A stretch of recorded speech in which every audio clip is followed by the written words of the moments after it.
осылай қайнап жатқан жерінде көпіршіктерін алып аламыз, бетіндегі шығып тұрған. Одан кейін қайнап 1 сағат өткеннен кейін осындай көкөністермен салып алдым. Бұл жылқының еті болғандықтан осылай кеш емес, ерте емес, осылай салып алдым, езіліп кетпес үшін. Бұның қасына қызанақты қостым, сорпасына. Енді тұзға иленген қамырды жайып аламыз. Мен жұмыртқа қосамын. Кейбіреулер тек тұзға илеуі мүмкін. Жұмыртқа илесе жақсы шығады деп ойлаймын мен. Осылай 2 ас қасық тұз бен жұмыртқаны араластырып 200 мл суға осылай қамырымды илеп алып, осылай жайып жатырмын.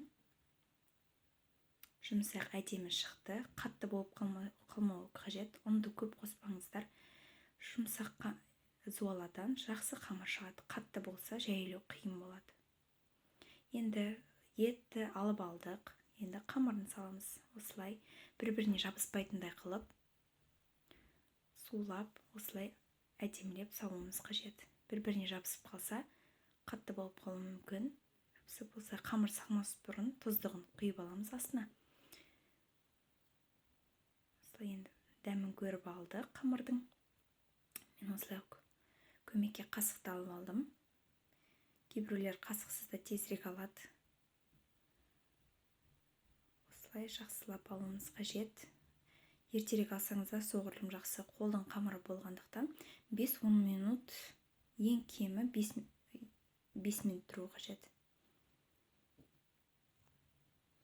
Сол кезде жақсы езілмеген әдемі қамыр шығады.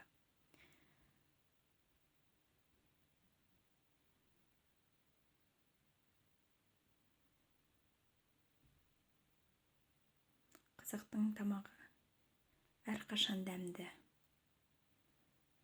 деп ойлаймыз. Өте дәмді болып шықты тамағымыз. Сіздер де жасап көрсеңіздер болады. Енді мінекей көкөністерін бірінші салып алдық, әдемілеп.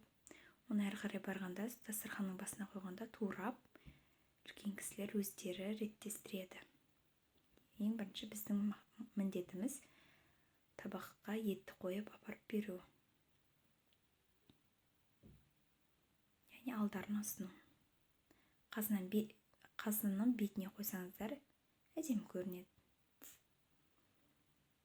Тұздығымызды құйдық, пиязбен. Еттің сорпасына бұқтырылған. Өзіңіздеріңіз қайнатып алсаңыздар да болады. Сорпаны газға қойып пиязбен бірге.